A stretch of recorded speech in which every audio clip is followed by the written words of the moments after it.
Voilà. Bonsoir. La dernière fois, vous m'aviez posé des questions sur les résultats des élections qui avaient permis à Louis-Napoléon Bonaparte de devenir président de la République, et puis les résultats qu'il a eus au plébiscite.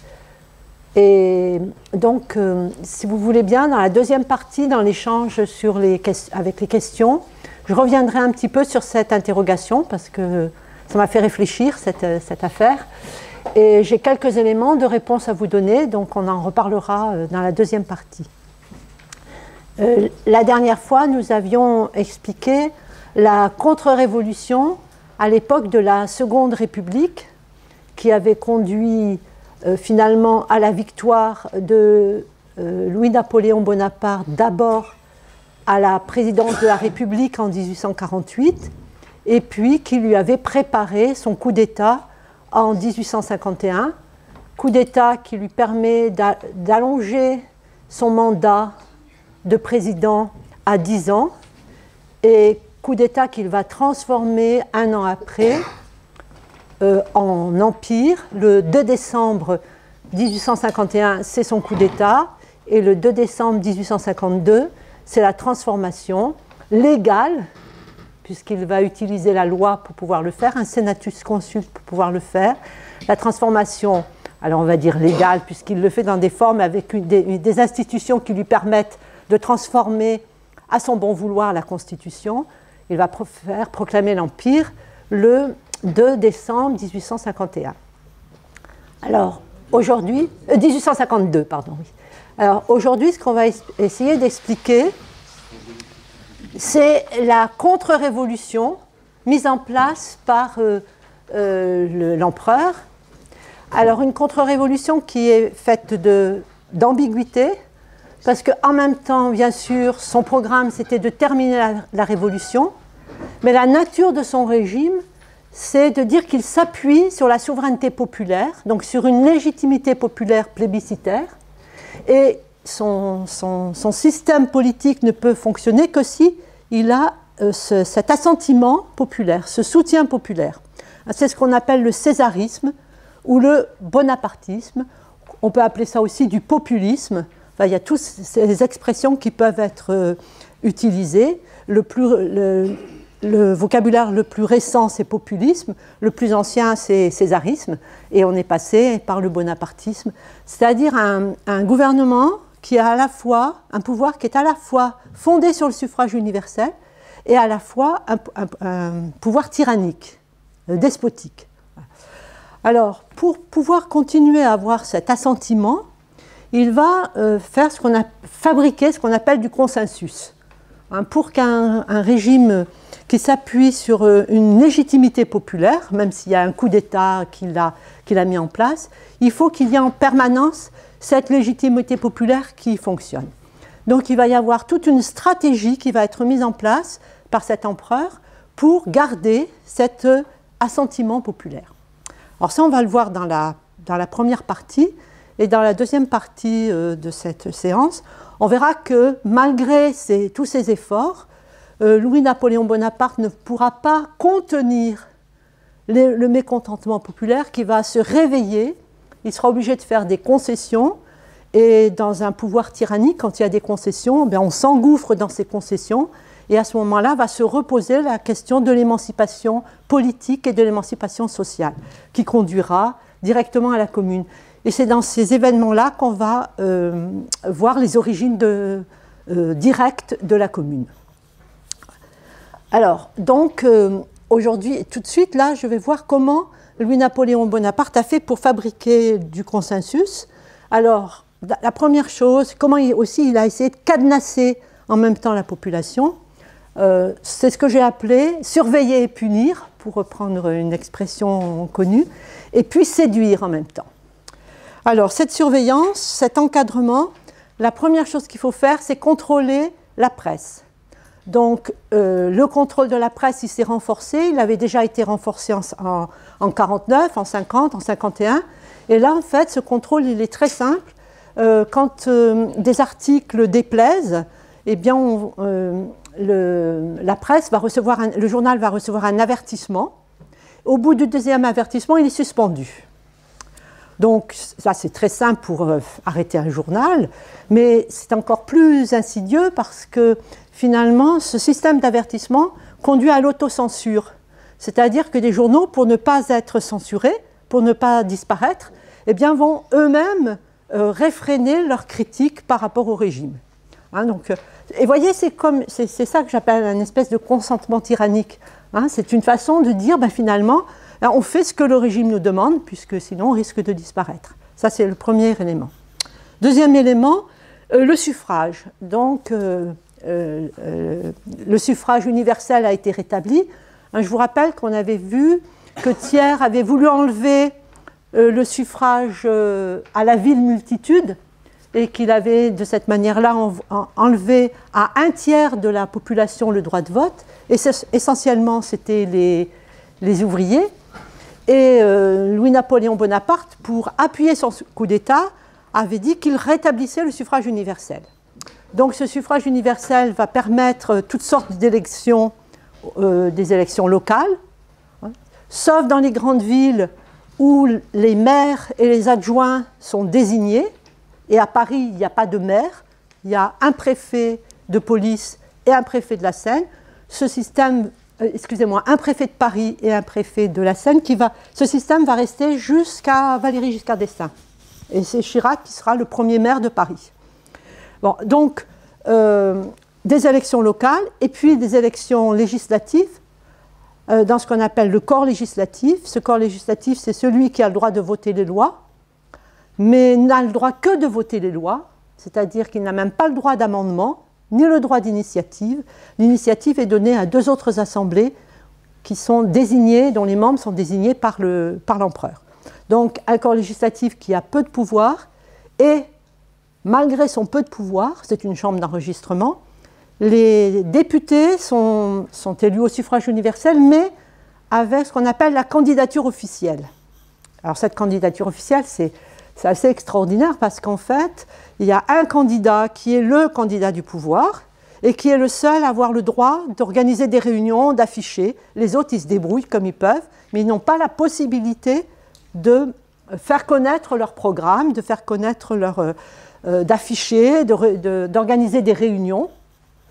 Et pour désigner ces candidats officiels, eh bien, le gouvernement s'adresse aux préfets et qui font la liste des gens qui seraient fréquentables et favorables à l'Empire. Donc, en fait, il y a une complicité qui s'établit directement et pendant très longtemps, évidemment, il n'y aura pas d'opposants qui pourront être élus au corps législatif. De toute manière, au tout début, il y a peu d'opposants qui voulaient se présenter à ces élections parce que, comme n'importe qui, tous les fonctionnaires, tous les élus devaient prêter serment à l'empereur. Et bien sûr, les républicains ne voulaient pas prêter serment. Hein, donc, au tout début, c'est une chambre entièrement républicaine, entièrement bonapartiste qui va être élue. En sachant très bien, c'est ça qui est un peu compliqué, c'est qu'à cette époque, les partis politiques n'existent pas. Hein, donc, il y a des courants qui apparaissent, qui disparaissent, qui se radicalisent, etc. Et les bonapartistes, en fait, ils n'existent pas en tant que véritable parti, ils n'existent que parce qu'ils sont attachés à une personne. Et c'est l'autorité de cette personne qui crée le courant politique. Quand cette personne disparaîtra, les bonapartistes disparaîtront en même temps que l'Empire. Il y aura très très peu de gens qui vont continuer à se réclamer du bonapartisme après la déchéance de l'empereur. Donc, vous voyez, même avec le petit espace de liberté de ces élections au suffrage universel, eh bien, ce suffrage, il est verrouillé par la candidature officielle. Alors, ensuite, il fallait aussi encadrer le mouvement ouvrier. Alors, vous vous souvenez que quand on avait étudié 1848, les ouvriers s'étaient organisés. Ils avaient créé des associations, des coopératives, et ils pensaient que le moyen d'émancipation, c'était ces associations. Toutes les associations ont été dissoutes en 1851. Mais ce mouvement ouvrier, il aspirait à s'organiser. Et puis, il fallait organiser des caisses de chômage, des assurances maladie, des assurances vieillesse, même si elles étaient embryonnaires, il y avait cette aspiration à organiser ça. Donc l'empereur va faciliter l'organisation de ces associations. Mais ce sont des associations corporatistes, c'est-à-dire des associations qui ont pour but d'intégrer le mouvement ouvrier, la classe ouvrière, à l'État. Alors comment faire? Eh bien, en obligeant ces chambres syndicales, ces caisses de secours, etc., à mettre en leur sein des notables ou des représentants du patronat, et puis le dirigeant est nommé par le gouvernement. Donc c'est un moyen de contrôle. Mais malgré tout, elles fonctionnent comme caisse de solidarité. Si elles veulent s'émanciper, détourner l'argent de la caisse de solidarité pour soutenir les grévistes, ben à ce moment-là, elle est dissoute, cette association. Et on verra que l'éveil de l'émancipation sociale passera par la volonté de se réapproprier ces associations et de s'occuper soi-même de ses affaires, sans passer donc par les associations chapeautées par le pouvoir. Ensuite, il s'est mis en place tout un système de surveillance. Donc cette surveillance, c'est par l'intermédiaire des préfets qui avaient une caisse spéciale pour payer ce qu'on appellera les mouchards, ces fameux mouchards qu'on rencontre dans les chansons de la Commune. Et puis, il y a aussi une police politique qui s'est mise en place. Cette police politique, elle portait le nom de commissaires spéciaux des chemins de fer. Alors, on n'allait pas l'appeler police politique, mais vous voyez bien qu'en fait, c'était les déplacements qui étaient surveillés avec cette commission spéciale. Alors, autre chose très importante aussi, et c'est le tableau, il nous restait une date, vous voyez, c'était 1800, que j'ai raturé, qui était 1859. Il y a une autre mesure de l'état d'exception qui s'est mis en place, et qui va compléter le fameux état de siège qu'on avait expliqué la dernière fois, c'est la loi dite de sûreté générale. Alors j'en profite pour vous dire que j'avais fait un lapsus, et je pense que ceux qui connaissent la guerre d'Algérie ont peut-être dû dire qu'est-ce que c'est que ça. Ce n'est pas des droits spéciaux, c'était des pouvoirs spéciaux. Les pouvoirs spéciaux donnent des droits spéciaux au gouvernement, mais ce n'est pas des droits. Au contraire, c'est le contraire des droits. Alors là, je vous ai dit que c'était la loi de sûreté générale.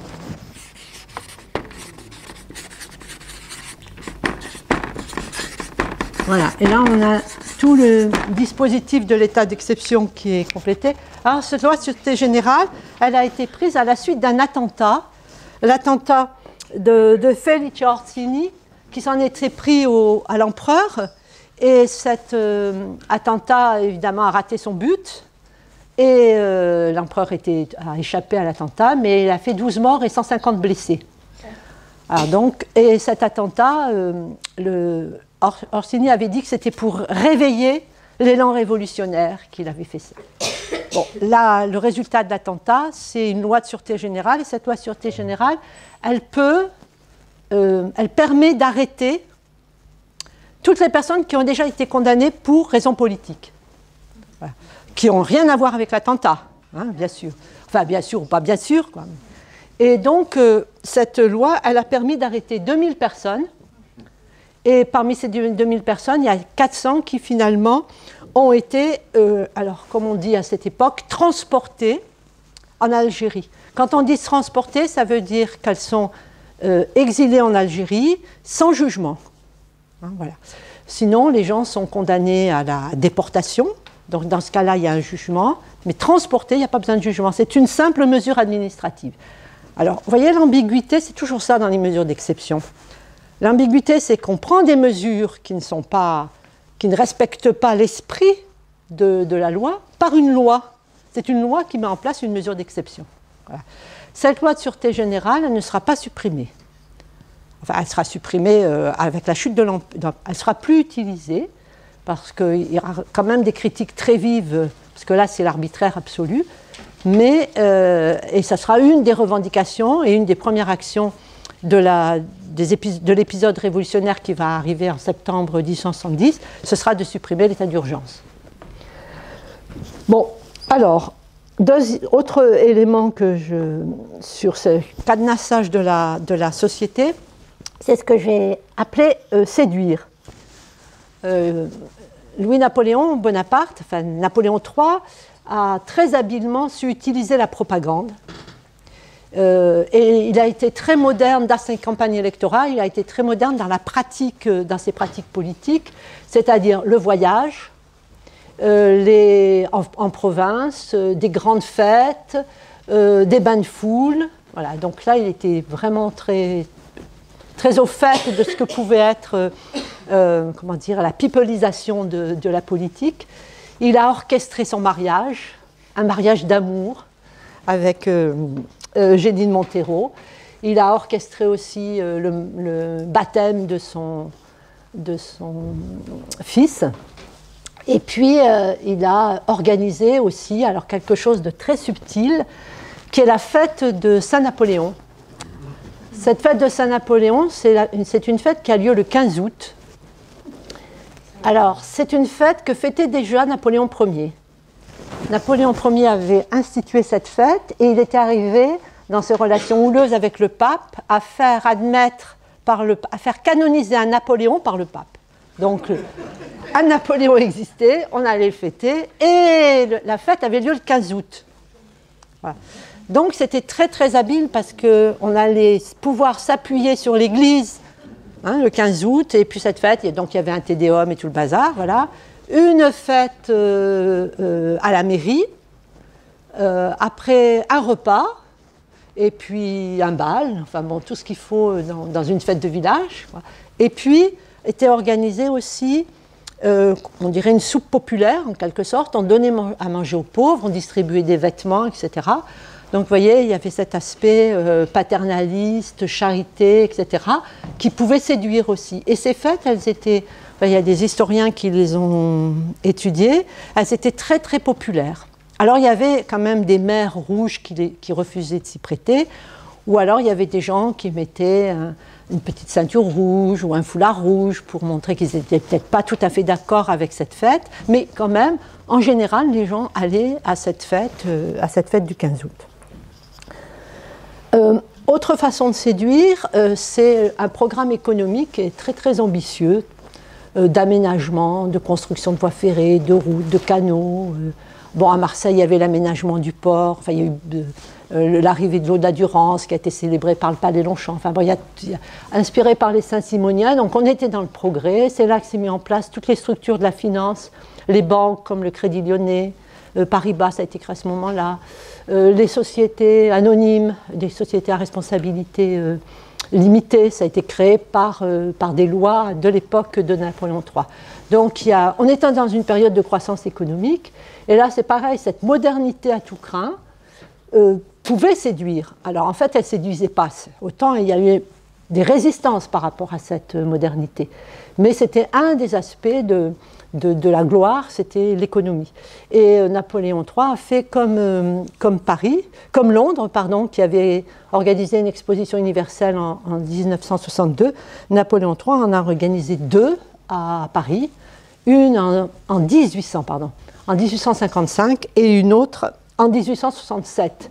Et ces expositions universelles, c'était des vitrines, mais en même temps, très habilement, dans ces expositions, étaient montrés tous les métiers, c'est-à-dire les métiers, la fabrique, vous voyez, ces travailleurs qu'on appelait la classe ouvrière à cette époque-là, qui étaient des artisans de métiers très, très spécialisés. Et dans ces expositions universelles, on montrait leur savoir-faire.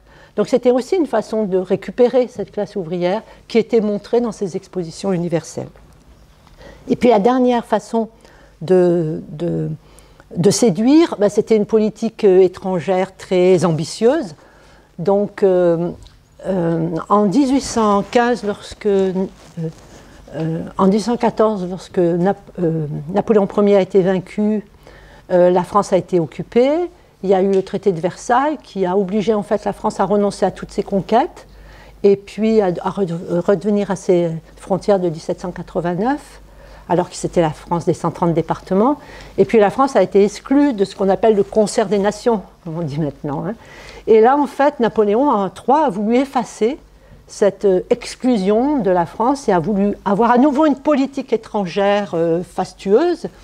expédition en Crimée contre la Russie, soutien de l'Italie dans son processus d'unification, ce qui permet de récupérer la Savoie et le comté de Nice, donc agrandissement des frontières, expédition en Égypte, avec la construction du canal de Suez. Entre parenthèses, Lesseps s'était présenté aux élections législatives en 1869 face à Gambetta à Marseille, et Lesseps a perdu. C'est Gambetta qui a gagné aux élections. Bon, ce qui montre, vous voyez, que la gloriole, ça ne fonctionne pas toujours, hein, puisque le canal de Suez venait d'être inauguré, et celui qui en était le principal artisan était battu par Gambetta à Marseille, avec la complicité de Thiers qui s'était abstenu pour Gambetta, voilà, qui s'était désisté pour Gambetta. Bon, donc ça pose des problèmes on y reviendra sur cette affaire de Gambetta. Et puis, bien sûr, politique coloniale, donc renforcement de la colonisation en Algérie, début de la colonisation en Afrique au Sénégal, Cochinchine, le Tonkin, non, la Cochinchine simplement, à cette époque il n'y avait pas encore le Tonkin, et puis le Cambodge, et puis bien sûr la Nouvelle-Calédonie, hein, où on va installer un camp disciplinaire. Voilà, donc, vous voyez, cette politique étrangère, c'est aussi, hein, une opération de séduction.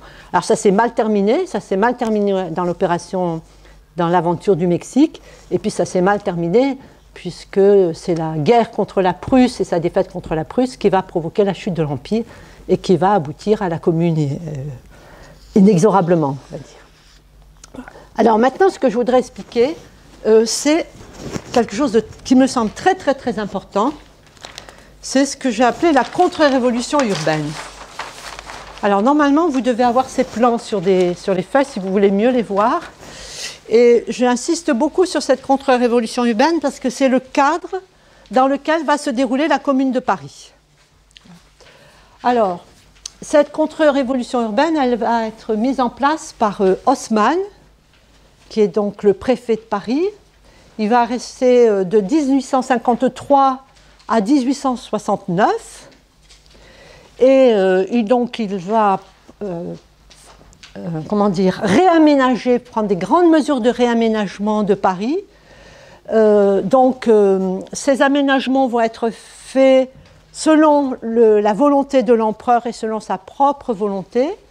La population parisienne ne va absolument pas être consultée dans ces grands aménagements.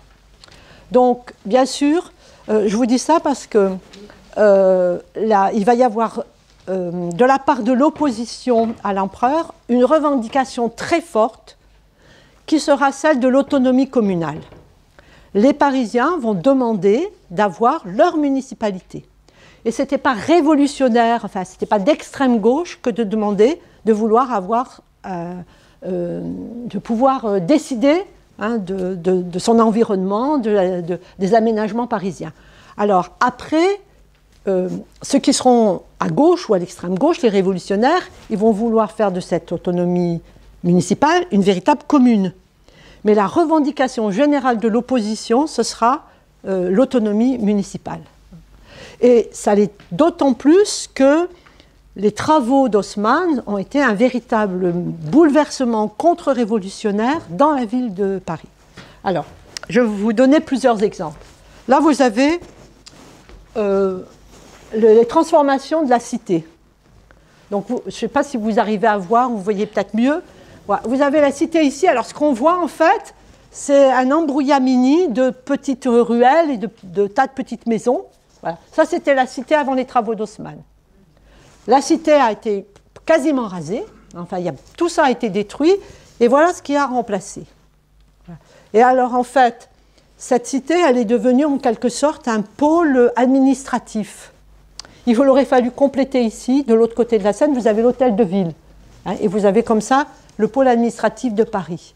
Alors, qu'est-ce que vous avez? Vous avez l'hôtel-Dieu qui a été reconstruit, le palais de justice, un hôtel de police, une caserne, le tribunal administratif et puis la Sainte-Chapelle qu'on retrouve ici, Notre-Dame aussi, qui a été dégarnie. Alors, des gens trouvent que c'est formidable parce que Notre-Dame était enfouie sous plein de constructions et maintenant on la voit.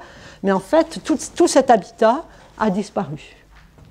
Tout l'habitat populaire de l'île de la Cité a disparu. Donc ça, c'est vraiment important.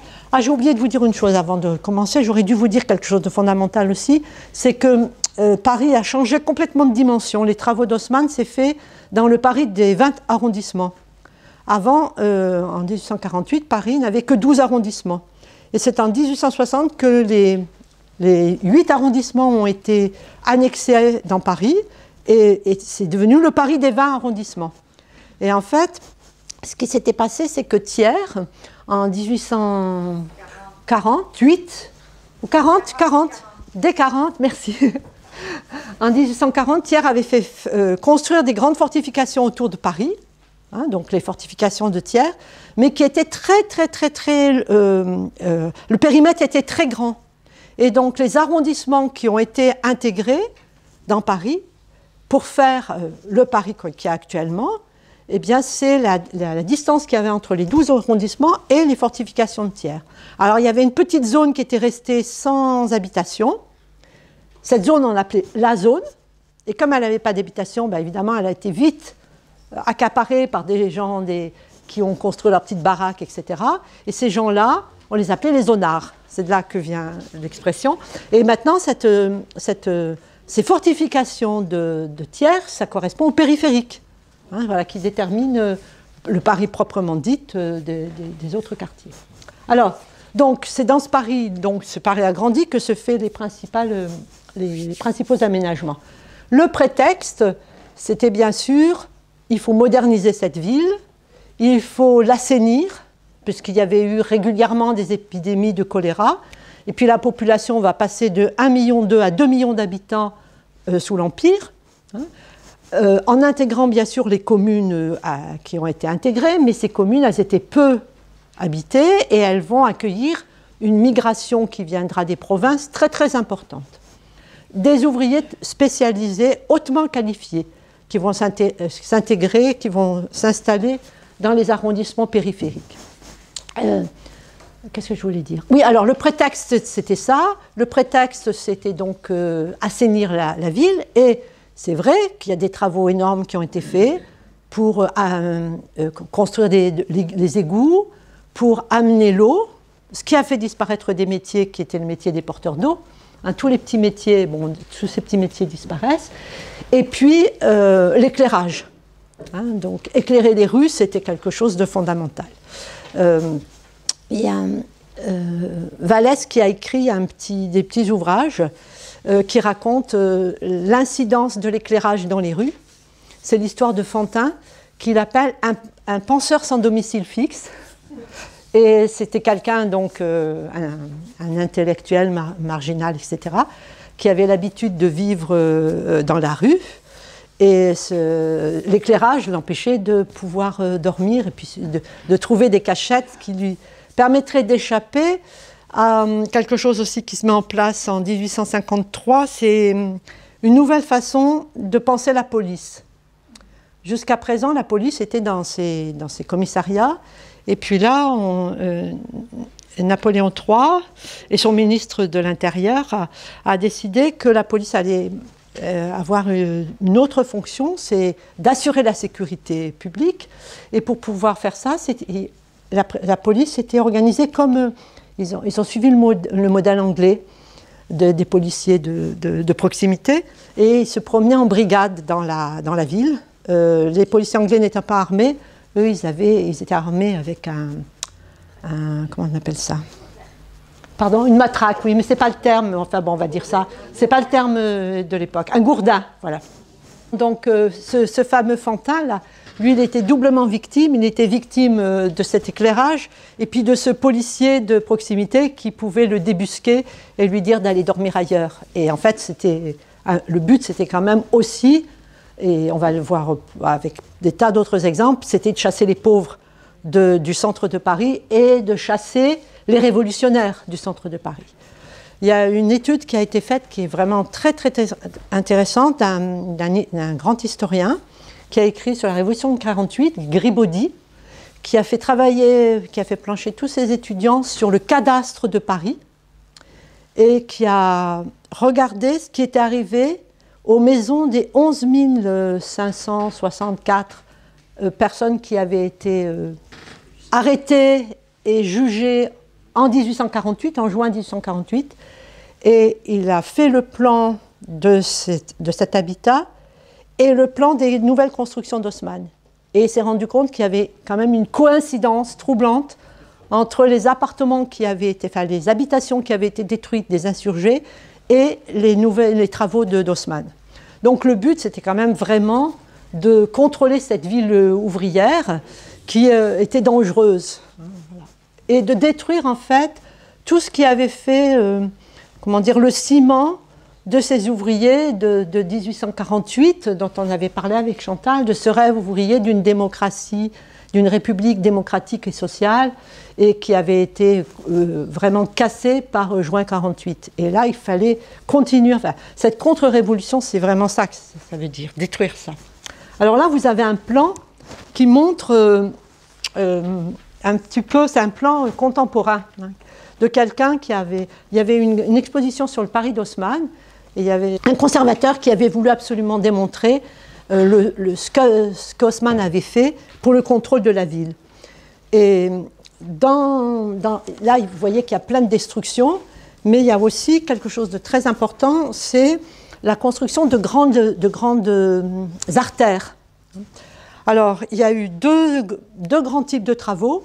Il y a des artères qui ont été construites de l'ouest vers l'est, dans ce sens-là. C'est ce qu'on appelait l'opération Rivoli. Donc, c'est à partir, là, vous avez la rue de Rivoli qui va se continuer par la rue Saint-Antoine et la rue du Faubourg Saint-Antoine. Et là, on arrive dans le quartier ouvrier, hein, le quartier des ébénistes, des doreurs, etc. C'était là, c'était le cœur de la révolution de 1848. Donc, un premier axe comme ça. Puis après, il y avait un deuxième axe qui avait été fait, enfin 2 et 3. Un qui était autour de la place de l'Étoile, là où il y a l'Arc de Triomphe, avec, comme son nom l'indique, la place de l'Étoile, des rues qui partaient en étoile. Et puis là, un autre aménagement qui était autour de la place de la Nation, qui s'appelait à l'époque la place du Trône. Et là, c'est pareil, des artères comme ça qui partent et qui permettent en fait très facilement aux troupes, à la police, mais c'est surtout l'armée hein, qui servait de la répression, à se disperser dans ces grandes artères pour pouvoir contrôler les insurrections ouvrières. Et dans la commune, eh bien, c'est par les grandes avenues de l'ouest que les troupes vont arriver. L'ouest de Paris va était bourgeois, donc il n'y aura pas beaucoup de résistance. La résistance, elle va se faire ici, mais une partie des grandes avenues vont permettre à l'armée de pénétrer facilement. Et finalement, les derniers lieux de bataille, ce sera les hauteurs de Belleville et le Père-Lachaise, où là, les conditions de guérilla urbaine seront encore possibles. Hein, ouais. Donc, ces grands axes routiers, c'est vraiment contrôler cet espace révolutionnaire, le faire disparaître. Alors, pour chasser les pauvres, on va faire autre chose, on va faire toute une série de mesures qui sont dans la même politique. La première, ah oui, j'ai oublié de vous dire aussi, très très important, en 1848, la garde nationale avait des armes, mais le peuple de Paris a essayé aussi de s'armer. Et comment est-ce qu'on s'armait? C'était en pillant des casernes, en allant prendre les armes où elles étaient. Et à cette époque, il y avait des tas de petites casernes qui étaient vulnérables. Donc là, on a fermé les petites casernes et on a regroupé toutes les forces de l'ordre dans des grandes casernes, en regroupant les armes. Et donc ici, ben, vous avez la caserne de la Cité, la caserne Napoléon, la caserne des Célestins, la caserne de Reuilly et la caserne de la République.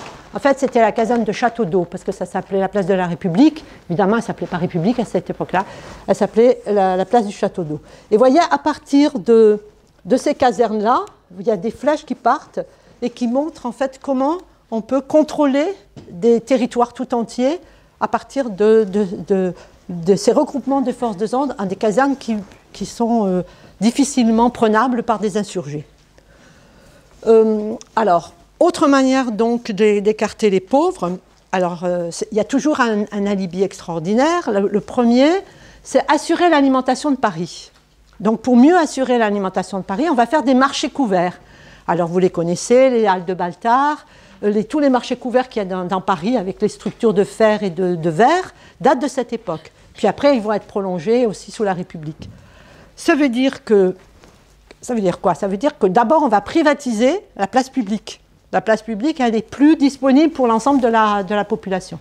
Ensuite, on va interdire le marché libre. Les forains qui s'installaient sur les places ou sur les rues ne peuvent plus le faire, avec une réglementation très sévère qui veut dire qu'à proximité des marchés couverts, on n'a pas le droit de s'installer.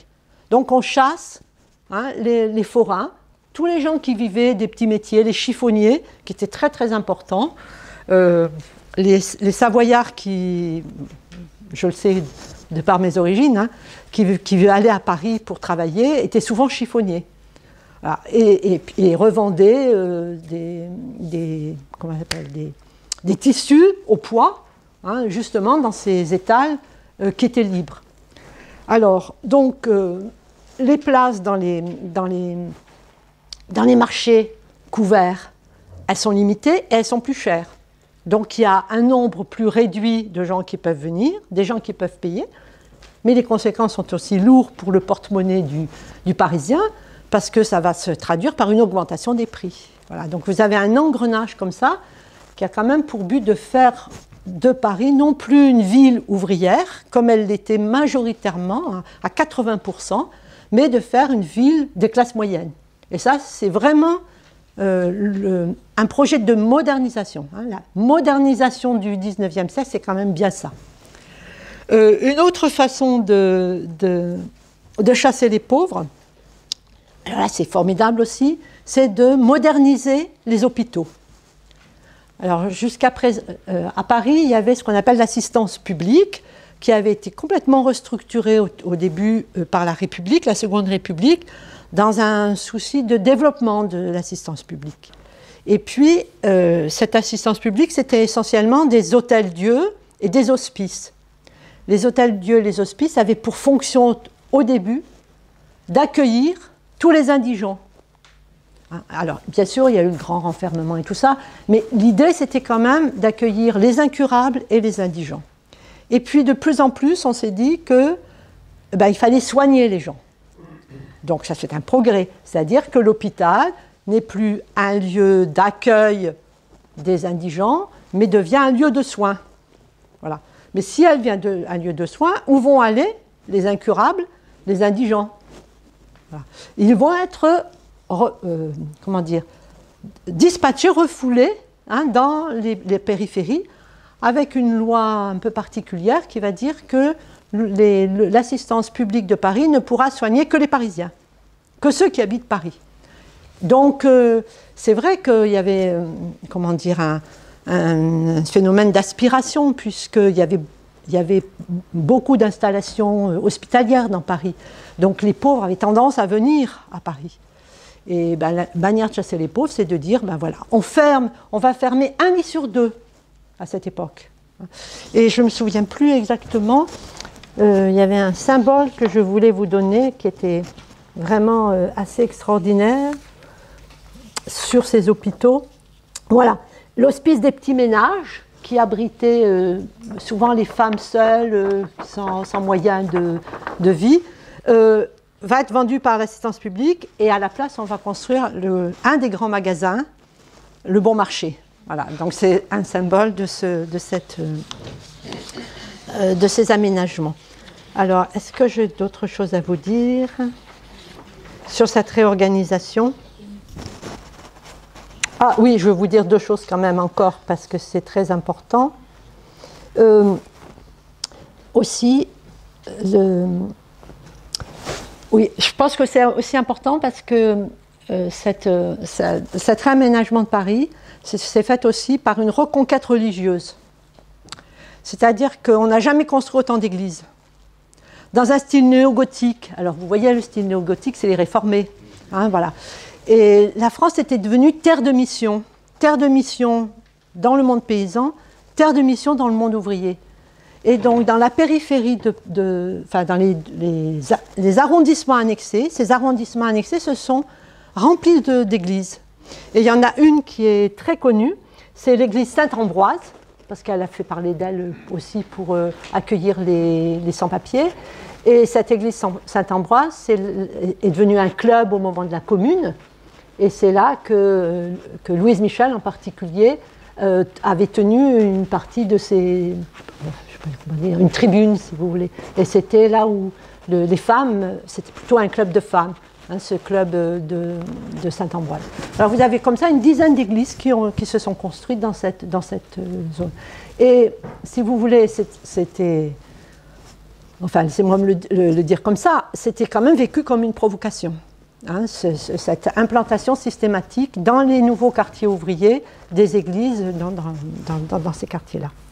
Alors, maintenant, tous ces travaux ont coûté très cher.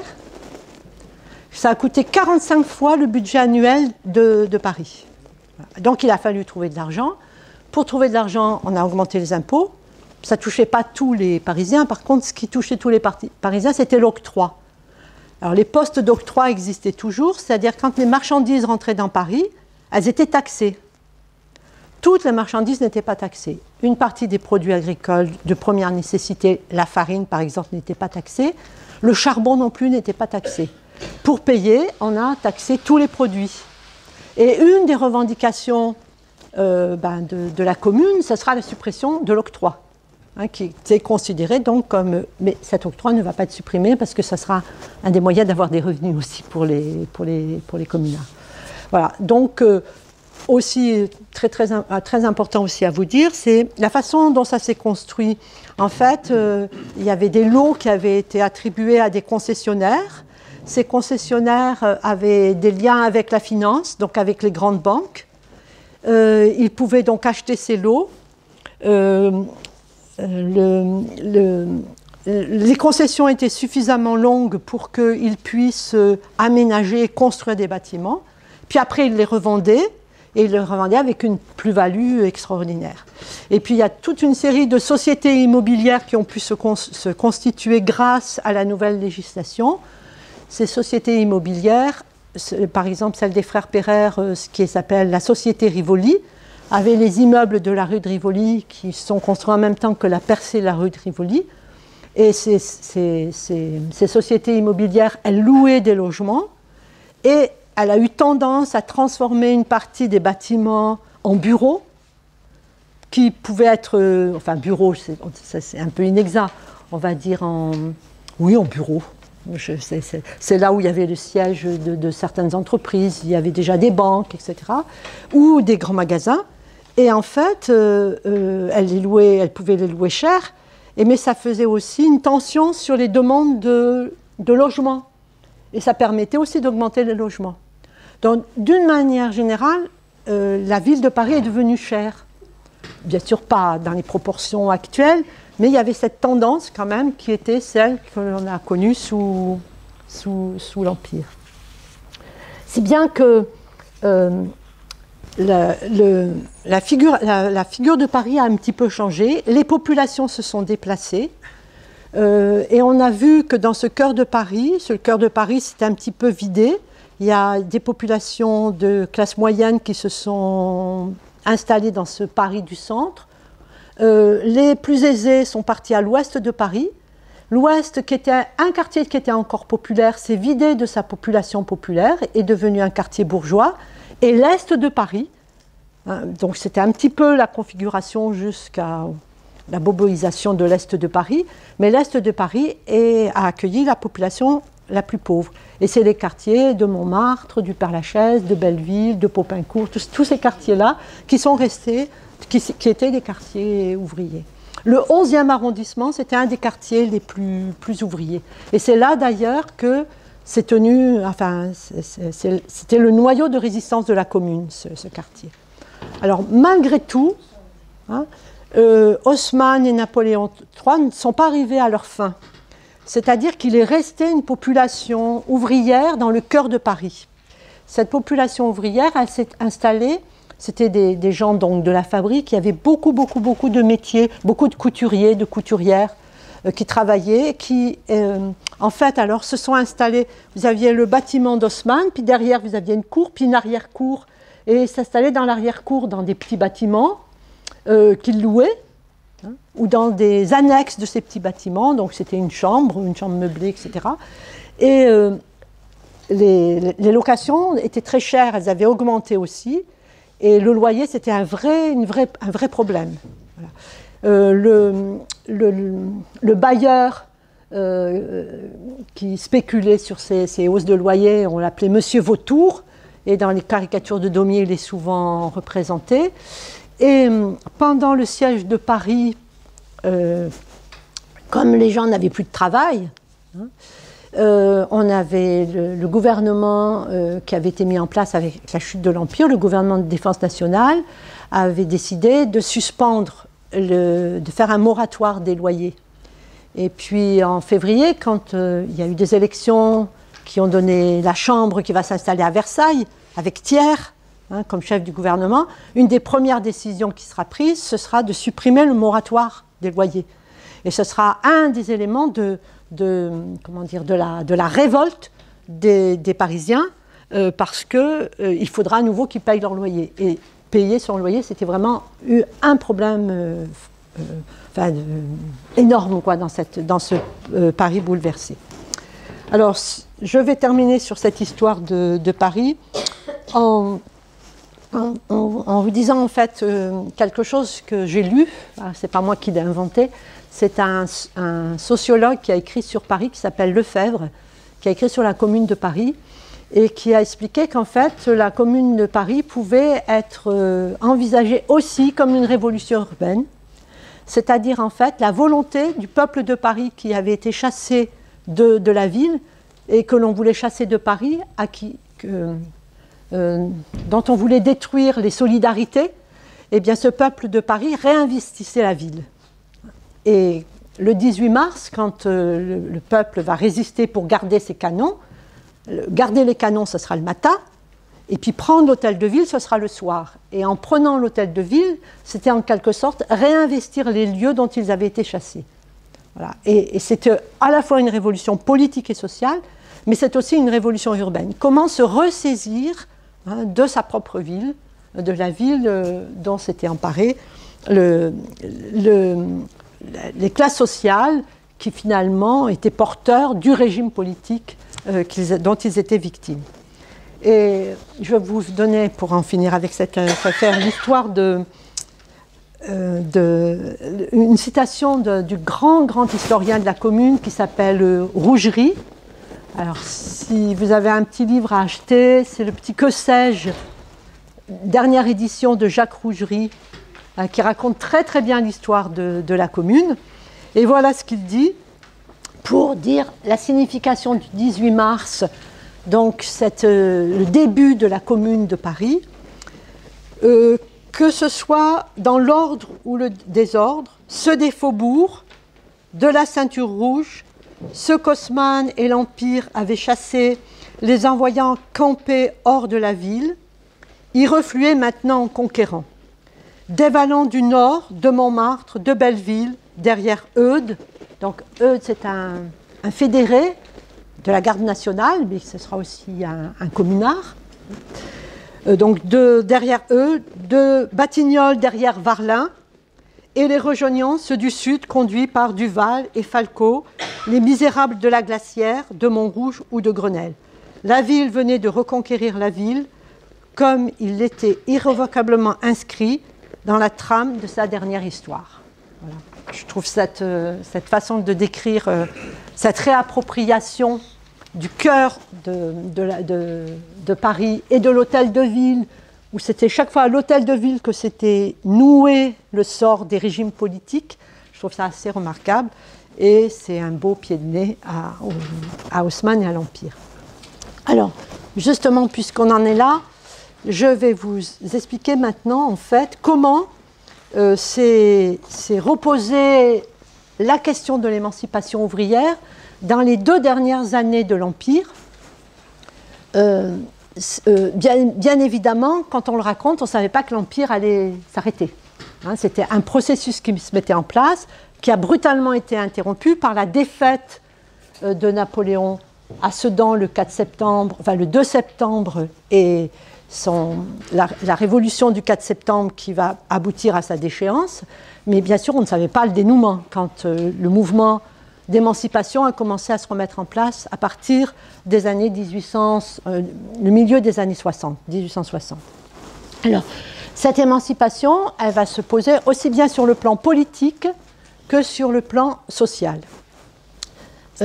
Napoléon III va être obligé, on y reviendra si vous voulez dans la discussion, va être obligé de faire un certain nombre de concessions au monde ouvrier. Et ces concessions, ce sera toujours dans le souci d'intégrer cette classe ouvrière dans l'État, donc dans un souci corporatiste, hein, d'intégration, en sachant bien qu'un régime bonapartiste ne peut fonctionner que s'il dépasse, transcende en quelque sorte les différences sociales. Et donc, il faut absolument intégrer tous les éléments de la société. Je ne sais pas si j'arrive bien à me faire comprendre. Donc, des concessions qui ont été faites.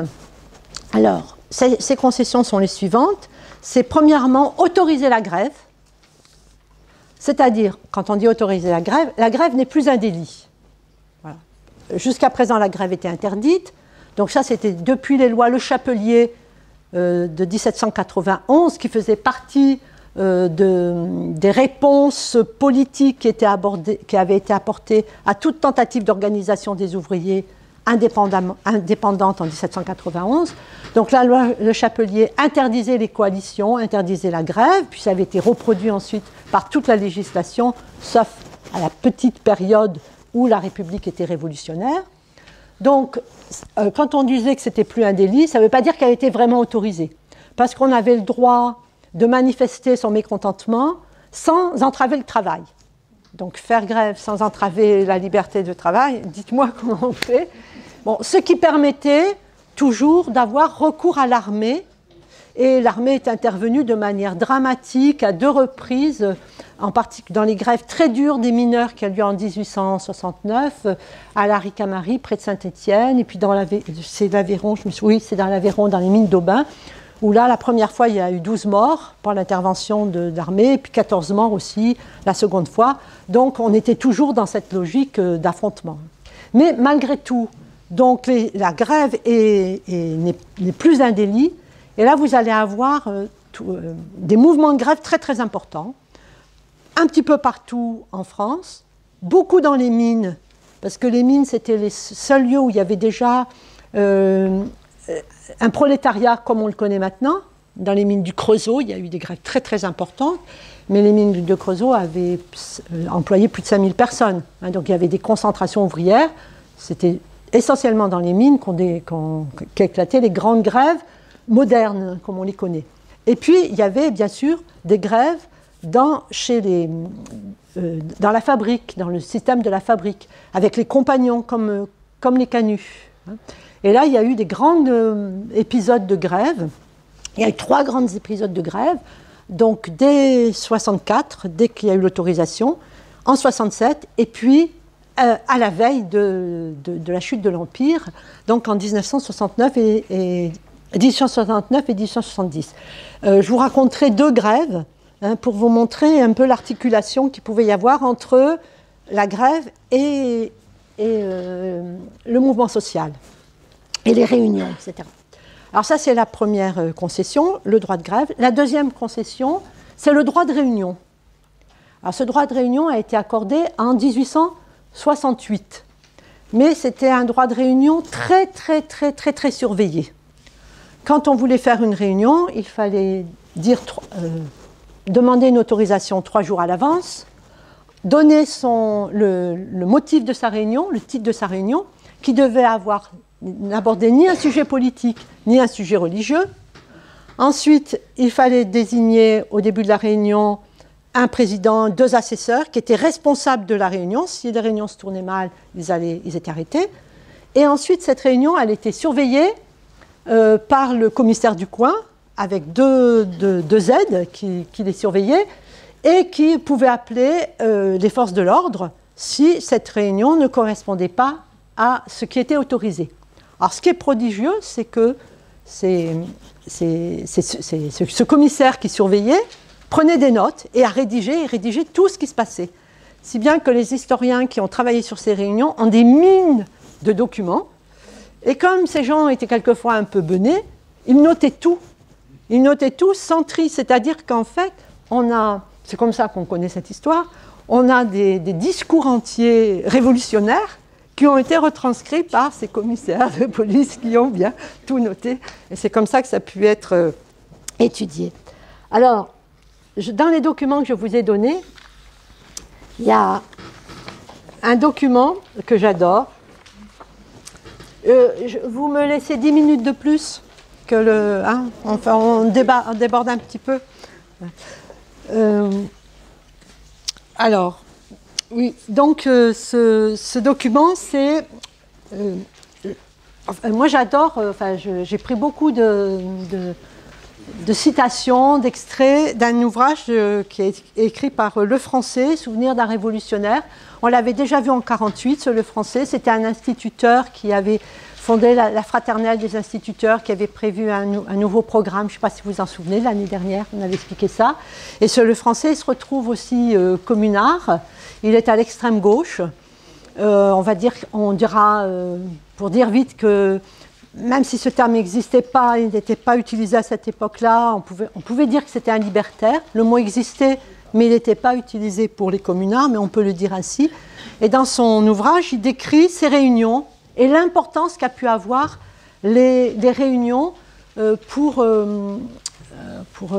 comme élément préparatoire de la commune. Alors, les réunions, au tout début, elles étaient assez ennuyeuses parce que, en fait, c'était des gens qui étaient envoyés par l'administration qui avaient fixé les thèmes. Et comme les thèmes étaient fort surveillés, les réunions n'étaient pas très, très intéressantes. Le texte que je vais vous lire, ce n'est pas celui qui est derrière les plans de Paris. C'est un texte qui est sur 3 pages que vous devez avoir prises, qui sont avec un petit... Vous ne les avez pas? Séance 2. Séance 2. Vous l'avez? Voilà. Et alors, donc, il décrit ces réunions. Donc, on va dire 2 extraits de Le Français. La première, c'est pour montrer comment c'était tatillon et comment c'était difficile de tenir des réunions au début et qu'ils étaient en permanence interrompus par la police, etc. Et là, ils ont décidé de monter une farce. Et Le Français raconte cette farce dans son bouquin. Et le thème de la réunion, c'est de l'art d'élever des lapins et de s'en faire 1000 écus de rente. Voilà.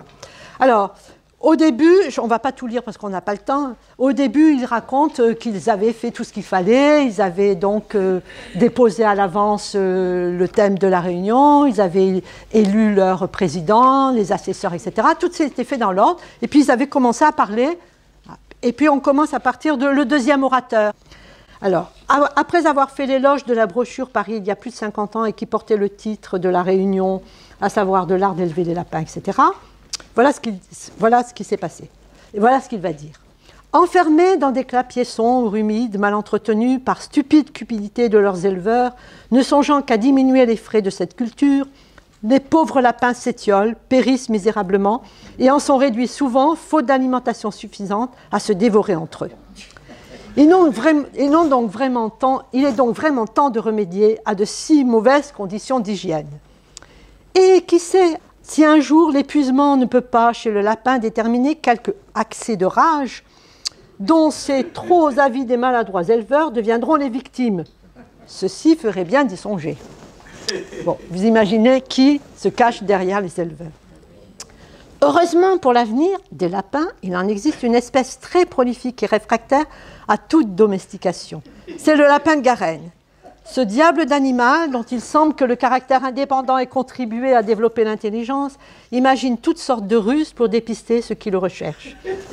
On a beau mettre à ses trousses des bandes de furets pour le filer, le guetter, fouiller ses terriers à multiples sorties. 9 fois sur 10, il leur échappe, ce qui n'est pas toujours le cas, mettant les limiers en de folles rages. il a même l'audace de se tenir au courant des progrès introduits dans l'art de la chasse.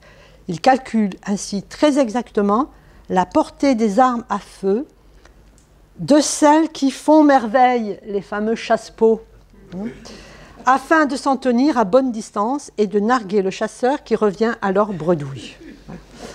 Bon, donc c'est très clair les allusions qui étaient faites. Et cette réunion, il y avait plus de 2000 personnes. Elle se tenait souvent, ces grandes réunions, là, elle se tenait là, c'était au Pré, au Clair. Mais sinon, le lieu de la réunion, c'était les Folies Belleville. C'était une salle de bal qui pouvait recevoir 6000 personnes. Et donc, ces réunions, elles se tenaient avec autant de personnes. Et ces réunions, elles se sont tenues au moment, à partir de 68 tout le temps, mais plus particulièrement au moment où il y avait les élections législatives et les élections, le plébiscite. Voilà. Et là, vous avez eu des centaines de réunions qui se sont tenues à Paris. Alors, il y a un autre texte que je vous ai donné, qui est un petit peu plus loin dans les textes. Excusez-moi. Alors, c'est... Voilà. Toujours de le français, c'est le texte 4. C'est au recto. Voilà. C'est pour vous montrer l'importance de ces réunions. Là, c'est une réunion à la salle du Vaux-Haut, au Château d'Eau, donc l'actuelle place de la République. Donc, le public commençait à s'ennuyer. Arrive à la tribune un citoyen de taille un peu en dessous de la moyenne, s'appuyant sur la tribune comme s'il s'apprêtait à nager devant l'auditoire, ainsi que le remarquent fort justement quelques assistants. Jusqu'alors, les orateurs ont débuté par la formule sacramentelle « Mesdames et Messieurs ». Celui-ci jette d'une voix claire et suffisamment vibrante cette appellation fort oubliée depuis un quart de siècle, « Citoyennes et citoyens ». La salle éclata en applaudissements. L'homme qu'on accueille ainsi ne dira peut-être rien de plus intéressant que ce qu'ont dit les autres, qu'importe. En lançant son citoyen, il a évoqué sciemment ou non, qui sait, tout un monde de souvenirs et d'espérances. Chacun tressaille, frissonne, l'effet est immense, l'écho s'en répercute au dehors. Et en fait, vous voyez, c'est que tout d'un coup, c'était à nouveau des citoyens et des citoyennes de la République démocratique et sociale, c'était à eux qu'on s'adressait. Et les thèmes de ces réunions, je vais vous en donner des exemples, si je les retrouve, voilà. Voilà les thèmes des réunions qui étaient tenues, parce que la liberté qui a été accordée, elle a été subvertie. Et bien sûr, on n'a pas fait de ces réunions ce que le pouvoir voulait en faire. Le grand historien de la Commune, Lisa Garret, témoin aussi de la Commune, va rapporter des propos qui ont été tenus aux Folies Belleville, dans une de ces réunions, où un orateur avait commencé son discours en disant « Rien n'est plus terrible qu'un prolétaire éloquent ». Voilà. Et c'est un petit peu le sens de ces réunions. Alors voilà les thèmes des réunions, donc des thèmes qui finalement, vous voyez, il y a vraiment une subversion parce que le pouvoir n'a pas pu contrôler et arrêter que ce processus de réunion avec ces thèmes puisse être tenu. Ça vous donne en quelque sorte le rapport de force qu'il y avait à Paris dans les années, à la fin de l'Empire. Alors, les ordres du jour, salariat et privilèges, mutualisme et communisme, socialisme et pauvreté, projet d'association générale d'affranchissement par le travail, la grève, la commune sociale, les voies et moyens de l'organisation de la commune sociale qui sera la base de la grande confédération démocratique. Je ne sais pas si les gens qui avaient autorisé cette réunion avaient compris cette phrase. La commune s'administrant elle-même, la commune égalitaire, la commune révolutionnaire. Vous voyez que c'est là véritablement, et Élisée Reclus avait été témoin de ces réunions, a dit c'est là que s'est formée vraiment l'idée de la commune. C'est dans ces réunions. Et c'est dans ces réunions aussi que se sont affirmées aussi ces solidarités qui vont apparaître au moment du siège, puis au moment de la commune. C'est les gens qui ont appris à débattre, qui vont ensuite prendre en main leurs propres affaires. Ça n'est pas de rien, cette commune. Elle naît de toute cette fermentation. D'autres sujets sociaux, on dirait maintenant, et pas politiques, le mariage et le divorce, l'enfant né hors mariage, du mariage et de l'union vivre, du divorce, du célibat, de la famille, l'union libre. Alors là, c'est pareil, citation. Aucune loi n'est nécessaire pour consacrer l'union de l'homme et de la femme. Cette union ne doit avoir pour sanction que l'affection réciproque. Le triomphe de ce système, c'est le commencement de la révolution qui doit bouleverser la société. Voilà. Alors, bon, ça ne faisait pas peut-être plaisir à tout le monde d'entendre ce genre de propos. Autre thème, l'enseignement corporatif, l'enseignement gratuit, l'instruction gratuite laïque obligatoire, la critique de l'État bonapartiste, de l'armée briseuse de grève. Voilà. Et puis, alors il y a eu énormément de réunions au moment du plébiscite. Et là, c'est pareil, je vous donne une des citations d'une réunion auquel le Français a assisté. On débattait pour savoir s'il fallait voter ou pas, s'il fallait s'abstenir au moment du plébiscite de 1870. La question qui était posée, c'est approuvez-vous les réformes libérales que nous venons de faire avec notre gouvernement? Et si on disait oui, ça voulait dire qu'on les approuvait, mais ça voulait dire aussi qu'on voulait garder l'empereur, d'où le piège de ce plébiscite.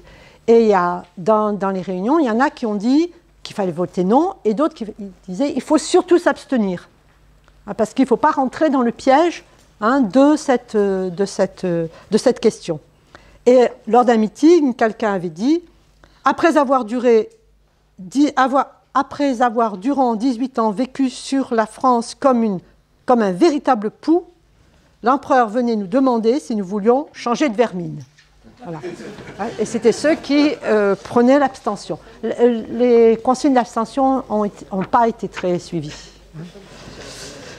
Bon, voilà pour cette... Alors, si, autre chose, c'est que tous ces meetings, et en particulier les meetings au sujet des élections et les meetings sur le plébiscite, ont donné lieu à de grandes manifestations. C'est-à-dire qu'en fait, ça se passait comme ça, il y avait des salles de réunion, puis tout le monde ne pouvait pas rentrer. Donc, il y avait de l'agitation, puis l'agitation se transformait en manifestation, et ces manifestations, comme on dit maintenant, dégénéraient. Voilà. Et donc, il y avait des affrontements avec l'armée, et ces affrontements avec l'armée étaient très, très violents. Et vous aviez toute une... Alors ça s'est fait à 3 reprises. À 3 reprises, vous avez eu des affrontements très importants. Et ces affrontements, en général, se concentraient, les gens arrivaient après sur les boulevards où il y avait les beaux magasins. Et il y avait toute une nouvelle génération de manifestants, des jeunes et des étudiants qui avaient moins de 20 ans, c'est-à-dire la nouvelle génération des révolutionnaires, pas les 48 arts, la génération d'après, qui allait à la castagne en quelque sorte, qui cassait les vitrines de magasins, etc. Et c'était à tel point que l'opposition républicaine traditionnelle ne pouvait pas imaginer qu'on puisse manifester autrement que de manière traditionnelle. Et donc, eux, ils disaient, non, c'est pas la classe ouvrière qui fait ça, c'est pas possible. C'est pas nos jeunes, ce sont des provocateurs. D'ailleurs, on en a vu quelques-uns, on pense que c'est des mouchards qui ont été payés par le gouvernement pour provoquer ce type d'action. Or, ce n'était pas vrai, c'était une forme d'action qui était différente et qui correspondait à cette exaspération. Et puis aussi, on s'en prenait au symbole de cette modernité qui ne correspondait pas à la modernité au Paris populaire, en quelque sorte. Ça c'est pour les réunions. Alors, autre chose que je voulais vous dire, c'est le droit de grève. Donc là, vous avez eu toute une série, mais je crois que je n'aurai pas le temps de tout expliquer. Il y a eu toute une série de grèves qui ont été menées, et ces grèves, elles avaient 2 types de revendications.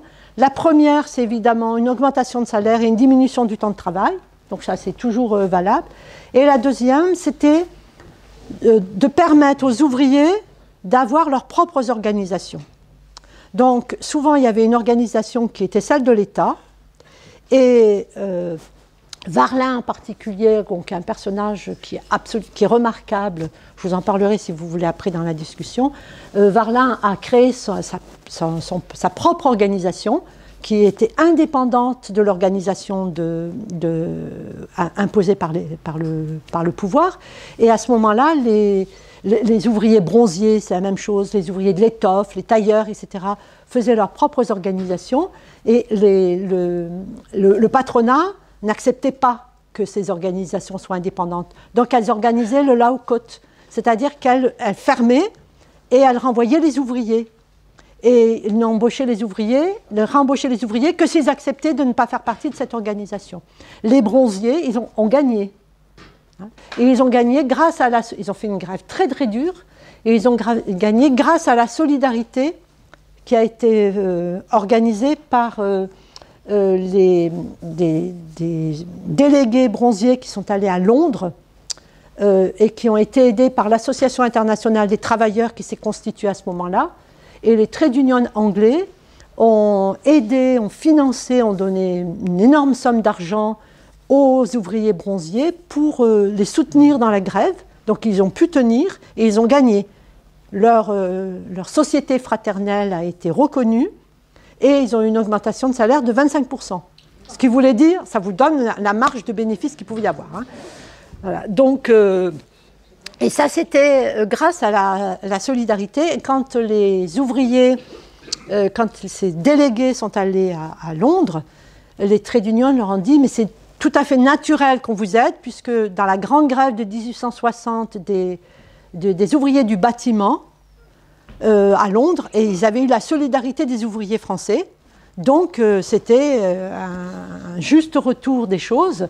Et entre-temps, c'était mis justement en place, bon je reviendrai si vous voulez dans la discussion, c'était mis en place l'Association internationale des travailleurs qui va organiser cette solidarité au moment des mouvements de grève. Voilà. Alors la dernière chose, ce sur quoi je voulais revenir, donc ça c'est l'autonomie sociale, hein, avec un lien très important entre la grève, la réunion, le droit d'association. Et ce mouvement ouvrier était en train de se mettre en place, de s'organiser. Il y avait des chambres syndicales indépendantes qui s'étaient organisées à partir de 1968-69. Elles s'étaient fédérées. Et dans cette fédération, les militants de l'AIT avaient joué un rôle très important. En même temps que se constituaient les sections de l'Internationale, se constituaient ces chambres syndicales qui adhéraient en tant que chambres syndicales à l'association, où on adhérait individuellement. Varlin, il a adhéré individuellement, c'était le 256e adhérent de la section de l'AIT, et il a après créé des structures et des sections de l'AIT et des structures syndicales. Ces chambres syndicales, on pouvait dire que c'était l'ancêtre des bourses du travail. Voilà. Et puis après, tout a été... en 1870, après les résultats du plébiscite et les réunions insurrectionnelles qui ont eu lieu en juin 1870, le droit de réunion a été supprimé. Et puis après, on s'est lancé dans l'opération de guerre contre la Prusse. C'était la meilleure façon de détruire le mouvement ouvrier, hein, qui a été démantibulé par cette guerre. L'AIT étant rendu responsable de cette agitation, a eu 3 procès, ses journaux ont été suspendus et elle a été interdite. En 1970, elle s'est reconstituée, mais avec beaucoup de difficultés, et elle était exsangue. Les militants existaient, mais la structure n'existait quasiment plus au moment de la guerre et au moment de la Commune. Même si les militants eux-mêmes avaient fait une expérience suffisante pour pouvoir être animateurs de cette Commune. Ce n'étaient pas les seuls, hein, mais ils ont joué un rôle très très important. Alors la dernière chose que je voulais vous dire, c'était l'émancipation politique. Et là, il y a un problème qui s'est posé pour le monde ouvrier, c'était de savoir s'il pouvait être... quand il y avait des élections quand il y avait des élections législatives, comment allait-il voter? Voilà. Donc il y a eu un débat, et à un moment donné, il y a les ouvriers qui étaient allés à Londres ont beaucoup étudié ce qui s'était passé avec les trade unions qui étaient les syndicats ouvriers britanniques, mais qui jouaient aussi un rôle politique. Bon, ces ouvriers se sont dit, mais finalement, qu'est-ce qu'on va faire? Est-ce que par hasard, on ne pourrait pas présenter des candidats aux élections? Voilà. Et vous avez un Tolin, justement, qui avait été envoyé par Napoléon III en 1862 à la Foire universelle de Londres. Il avait envoyé des délégués ouvriers, qui d'ailleurs avaient donc fait connaissance à ce moment-là de ces trade unions. Quand il est revenu, Tolain s'est dit « je vais peut-être pouvoir envisager de créer des candidatures ouvrières ». Ces candidatures ouvrières, elles ont été défendues dans un texte qui est très très intéressant, qui s'appelle, c'est le document 2 de vos documents, qui s'appelle le Manifeste des 60. Ce Manifeste des 60 s'appelle ainsi parce qu'il a été signé par 60 ouvriers. Ces 60 ouvriers de la fabrique, hein, ce sont des métiers artisanaux.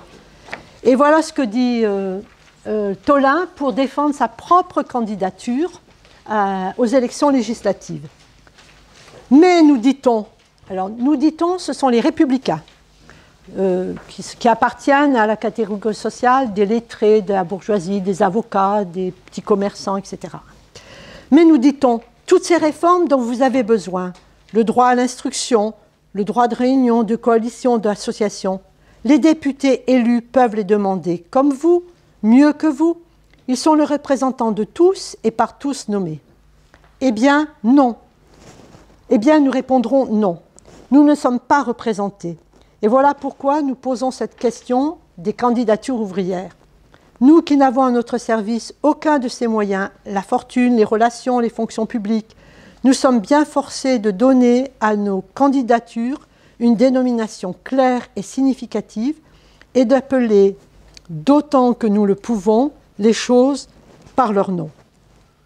Et donc Tolain va se présenter, il n'aura quasiment aucune voix. Hein.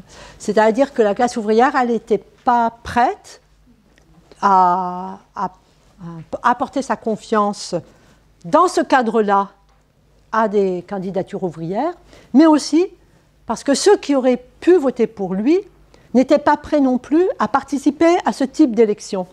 Et je vous ai donné, si je ne m'abuse, la réponse de Lefrançais à cette affirmation. Alors il faudrait que je la retrouve. Voilà. Lefrançais, il dit ça à cette proposition. J'avoue que je ne crois pas à l'utilité des candidatures ouvrières. À mon avis, tout ouvrier devenant député sera une force perdue pour le prolétariat. L'abstention seule, pour moi, a une valeur effective, quoi qu'on en dise. L'ardeur toute particulière qu'apporte le pouvoir lui-même à combattre l'abstention me semble une preuve significative de la terreur qu'elle inspire. Cette terreur que partagent tous les partis politiques sans exception en proclame par contre toute la valeur au point de vue de la révolution sociale. Voilà. Donc là, c'était un vrai débat qui avait été instauré à ce moment-là. Et l'autre débat était le suivant, c'est que si nous n'avons pas de candidature ouvrière, est-ce que nous allons pouvoir faire confiance à l'opposition républicaine? Voilà. Et quand on regarde le vote, effectivement, les ouvriers vont voter pour les républicains.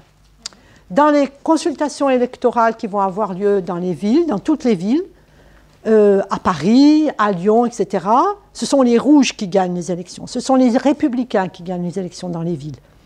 Ils les gagnent aussi dans les campagnes rouges qui s'étaient révoltées en 1851. Il n'y a pas que les villes, il y a aussi des campagnes qui votent républicains. Marseille et les Bouches-du-Rhône vont majoritairement aussi voter contre ils vont être majoritaires au plébiscite de 1870. C'est le seul département qui a voté non majoritairement. Mais après, ça a été noyé dans la masse de la France. Bon, donc, ces ouvriers vont voter républicains et ils vont voter, et c'est la dernière chose sur laquelle on va revenir, ils vont voter, par exemple, à Paris, pour Gambetta.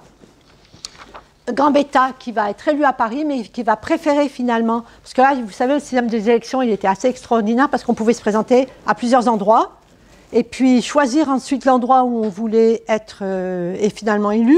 Et si on n'avait pas suffisamment de voix et qu'on était en ballotage, on faisait des élections complémentaires.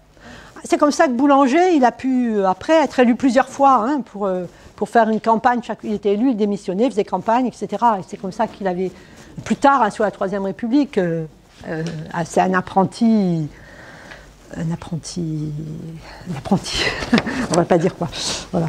Et donc, Gambetta, il s'est présenté à Belleville, il a été élu, mais il a préféré être à Marseille. Alors, je vous ai mis, c'est le document 3, qui s'appelle le cahier du travail ou programme de Belleville, aux élections législatives de 1869. On ne va pas tout lire, je vous ai mis des choses en gras, hein, voilà. Et puis après, on s'arrêtera là. Alors voilà, ce texte-là, ce n'est pas un texte de Gambetta, c'est le texte du comité électoral de Belleville. Et ce comité électoral de Belleville a demandé à Gambetta d'être son candidat. Gambetta était un tout jeune avocat qui s'était fait connaître pour avoir défendu un journal qui avait lancé une souscription pour faire une statue à Baudin, celui qui était mort sur la barricade en disant voilà qu'on va mourir pour 25 francs. Voilà. Et donc on voulait réhabiliter Baudin pour dire vous voyez, il y a quand même des républicains qui se battent avec les ouvriers. Hein, donc Gambetta avait défendu ce journal et c'est comme ça qu'il s'était fait connaître auprès de la population et en particulier auprès des quartiers de Belleville. Donc voilà ce que propose le comité électoral de Belleville.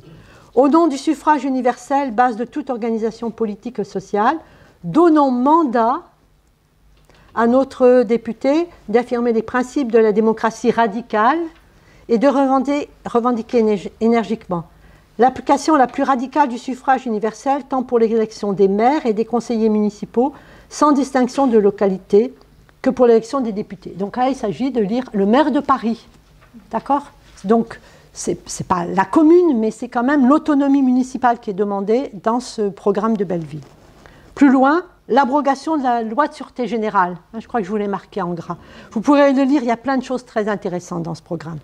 La suppression du budget des cultes et la séparation de l'Église et de l'État. L'instruction primaire laïque gratuite et obligatoire avec concours entre les intelligences d'élite pour l'admission aux cours supérieurs, également gratuit. La nomination de tous les fonctionnaires publics par l'élection. La suppression des armées permanentes. Les réformes économiques qui touchent aux problèmes sociaux. Alors là, vous allez voir le langage alambiqué des gens qui ne savaient pas comment poser la question sociale. Hein. La réforme économique qui touche aux problèmes sociaux, dont la solution, quoique subordonnée à la transformation politique, doit être constamment étudiée et recherchée au nom du principe de justice et d'égalité sociale. Ce principe généralisé et appliqué peut seul, en effet, faire disparaître l'antagonisme social et réaliser complètement notre formule liberté, égalité, fraternité. Voilà. Et Gambetta dit, la réponse de Gambetta, donc ça s'est tenu dans un meeting, hein, dit « Nous voilà donc réciproquement d'accord. Notre combat est complet. Je suis à la fois votre mandataire et votre dépositaire. » Vous vous souvenez que la dernière fois, j'avais insisté sur cette histoire du mandat. Hein, qu'est-ce qui faisait véritablement la démocratie, la responsabilité de l'élu, etc. Je fais plus que consentir. Voici mon serment. Je jure obéissance au présent contrat et fidélité au peuple souverain. Donc, il y a une partie du programme des communards hein, dans ce programme-là. Simplement, ce qui manque, c'est s'occuper soi-même de ses propres affaires. Parce que là, ce sont les communards qui vont se charger hein, de créer l'école gratuite, laïque, obligatoire, de supprimer les armées permanentes, de décider que les fonctionnaires vont être élus. Tandis que là, on est encore dans une délégation à quelqu'un pour exercer cette affaire. Alors, Gambetta, bon, là, il va se représenter à Marseille, et pour gagner sur le CEPS, il va faire un accord avec Thiers. Et Thiers, c'est pas ça son programme. Hein. Donc, en fait, eh bien, il va vraiment tempérer ses propos, et il va dire ce que j'ai fait ce que j'ai promis à Belleville, c'est pas mon programme, c'est le programme de Belleville. Et vous avez là toute l'ambiguïté de ce que sera ensuite Gambetta et de ce que c'est que ces républicains c'est Bébuliaga qui sera les Républicains de la Troisième République. Parce que ça sera le programme du Parti radical de la Troisième République. Et là, encore une fois, le français, il a dit « Gambetta commence à gambetter ». Il avait commencé comme ça, et à trahir un peu donc, ses promesses. Bon, voilà. Donc, j'aurais encore beaucoup à vous dire, mais bon, je m'arrête. Je crois qu'on a vu l'essentiel. Et l'essentiel, c'est ça, enfin, c'est ce que j'aimerais qu'on retienne. C'est qu'en fait, on a vu comment, on voit les origines de la commune. Hein, c'est-à-dire comment cette contre-révolution urbaine, elle va être à l'origine de la volonté de reconquête de la ville, et comment d'abord la chape de plomb qu'il y avait sur le mouvement ouvrier, puis après le réveil du mouvement ouvrier, où il y a eu subversion des mesures, des réformettes qu'avait prises Napoléon III, elles ont été subverties par les ouvriers, et c'est reposé à nouveau la question de l'autonomie politique et de l'autonomie sociale. Et c'est ces questions-là qui seront abordées et expérimentées, enfin abordées sur le plan théorique et expérimentées sur le plan pratique en 70 jours pendant la période de la Commune. Voilà. On n'est pas encore arrivé à la Commune, mais je crois que c'était important de voir que la maturation a été faite à cette époque. Parce que sinon, on n'arrive pas à comprendre comment en 70 jours, les choses qui ont été pensées en 70 jours, elles sont vraiment portées par une histoire. Et alors la prochaine fois, ce sera à la rentrée, ce qu'on expliquera, c'est la chute de l'Empire et puis les deux étapes de la Révolution. La première révolution qui va mettre en place la République, et en général, on ne dit pas que c'est une révolution, mais moi je considère que c'est une révolution. Le 4 septembre, la République se met en place avec la déchéance de l'Empire. Et la deuxième étape, ça sera l'installation de la Commune. Voilà. Et ce qui s'était passé en 1792, ce qu'on avait vu la dernière fois, où le peuple de Paris avait à la fois créé la Commune de Paris et abouti à la déchéance du roi, ça s'était fait le 10 août, et bien là, et ça va se passer en un laps de temps important, il va falloir de septembre à mars, en quelque sorte, pour que les deux étapes se fassent. Mais entre-temps, il y aura eu la guerre qui va être, et ce sera là-dessus que j'aimerais aussi qu'on réfléchisse, c'est en quoi la guerre va être un facteur qui va accélérer le processus, et la part d'incertitude aussi qu'il peut y avoir, parce que les choses auraient pu tourner tout à fait autrement. Et la Commune, elle est arrivée, mais elle est arrivée, je ne dirais pas par surprise, mais un petit peu de manière impromptue, en quelque sorte. Mais s'il n'y avait pas eu cette maturation, il n'y aurait pas eu la Commune. Voilà. Bon, j'en ai fini pour aujourd'hui, donc j'attends vos questions, et puis on peut revenir sur des points si vous voulez. Je prends vos questions. Oui. Ce qui m'intrigue un peu, c'est les rapports avec la province. Qu'est-ce qui se passe entre la province et Paris? Alors, à quel moment? Dans toute cette période. Pendant toute cette période, voilà. Oui. Alors, je vous ai parlé des grèves. J'ai parlé des grèves de Paris, mais les mouvements de grève sont très importants aussi en province. À Marseille, vous avez des grèves de dockers. À Lyon, vous avez deux types de grèves, donc des grèves qui sont comme les grèves des canuts, en quelque sorte, qui continuent à être grèves de la fabrique. Et puis vous avez des grèves dans les nouveaux métiers. À Lyon, vous avez dans des quartiers, le quartier de la Guillotière, qui devient un quartier ouvrier, mais avec des nouvelles industries, l'industrie chimie en particulier. Et là aussi, vous avez des mouvements de grève importants. Donc ce que je vous ai décrit à Paris, grève, réunions, etc., se tient aussi dans les villes de province. Voilà. Ça, c'est... Alors, c'est essentiellement là-dessus que... Voilà. Mais, voilà, oui, oui. Alors, c'est vrai que il y a eu des réunions, mais elles ont été... moi, je suis partie des documents que les historiens ont étudiés, et c'est essentiellement, c'est plus particulièrement le mouvement parisien qui a été étudié. Mais maintenant, vous avez un historien qui s'appelle Robert Merle, qui a étudié aussi la période entre 1848 et 1870, et qui a montré aussi le mouvement social qui était très important à Marseille et à Lyon. D'ailleurs, et dans les Alpes, bien sûr, oui, oui. Et d'ailleurs, on va le voir la prochaine fois, la République a été proclamé à Lyon et à Marseille avant Paris, le 4 septembre. Hein.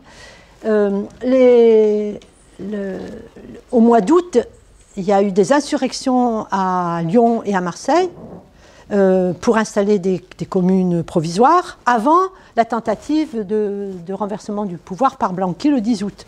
Donc il y avait...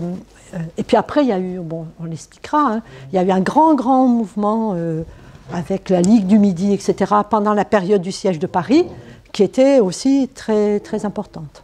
Voilà, donc la maturation dans les villes et dans les cités ouvrières, il y a eu une grève très, très, très importante au Creusot. Enfin, 2 mouvements de grève très importants au Creusot, avec c'est Benoît Malon qui avait été envoyé comme journaliste pour enquêter, pour faire des rapports sur cette grève. Et ces grèves importantes, les leaders de ces grèves, comme par hasard, on les retrouve comme leaders de la brève commune qu'il y a eu au Creusot aussi. Ce qui était extraordinaire aussi, c'est que, et là c'est là qu'on voit un petit peu comment s'imbriquent les choses, c'est que Schneider, donc celui qui possédait les mines, le patron, c'était aussi le président du corps législatif. Donc on voyait bien l'alliance qu'il y avait entre le pouvoir économique et le pouvoir politique, mais on voyait bien aussi que quand il y avait des mouvements de grève, tous ces mouvements de grève avaient une signification politique, parce qu'on s'en prenait à la fois à celui qui possédait les usines Schneider et à la fois à un responsable politique. Donc les liens, ils étaient dans les 2 sens, et chaque grève pouvait avoir une signification politique particulière. Voilà.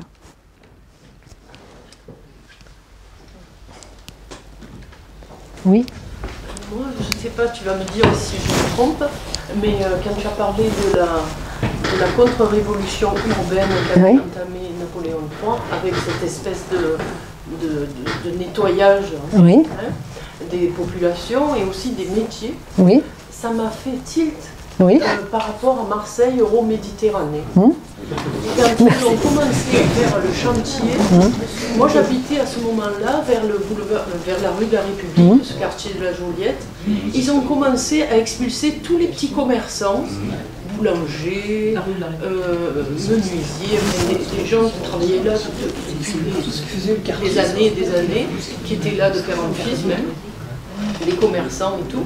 Donc ils ont chassé une partie active de la population pour mettre soi-disant des grands magasins, comme si on était sur le boulevard Haussmann. La République, c'est le boulevard Haussmann de Marseille. Pareil sur le quartier Belzunce, ils ont voulu relooker Belzunce. Ils ont fait passer le tramway juste dans l'axe Belzunce-Canebière, République. C'est les axes où toujours on manifeste. Les manifs, elles passent toujours par là, et du coup, on ne peut plus manifester. Enfin, moins bien. Parce qu'il y a les trottoirs au milieu, il y a les rails qui se croisent, et puis il y a les rames qui passent, et bien elles passent quand même. Hein. Même si on manifeste, les rames, elles passent.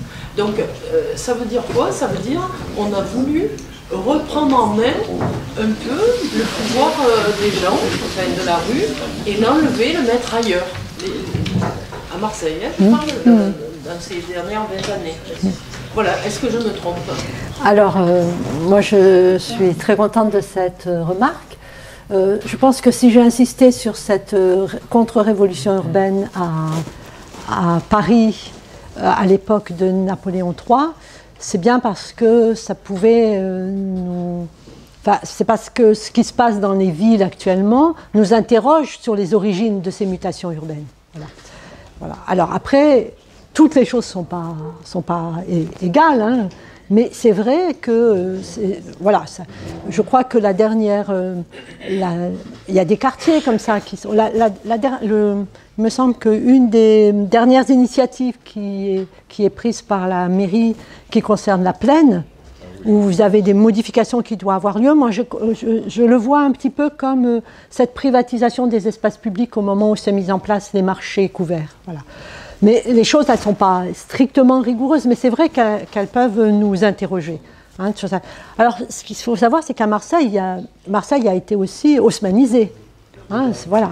la rue de la République, Longchamp, à une toute petite différence près, c'est que c'était la rue de la République, elle a démoli. Le quartier Longchamp, c'était un quartier neuf. Hein, voilà. Mais c'est vrai que les bâtiments, Longchamp même, cette arrivée d'eau de la Durance qui arrive en 1860, c'est le style que déteste Baudelaire quand il décrit le style napoléonien, le mauvais goût napoléonien. Bon, ben ça, cette restructuration, elle a eu lieu au XIXe siècle, mais vous voyez, c'est le produit d'une modernité.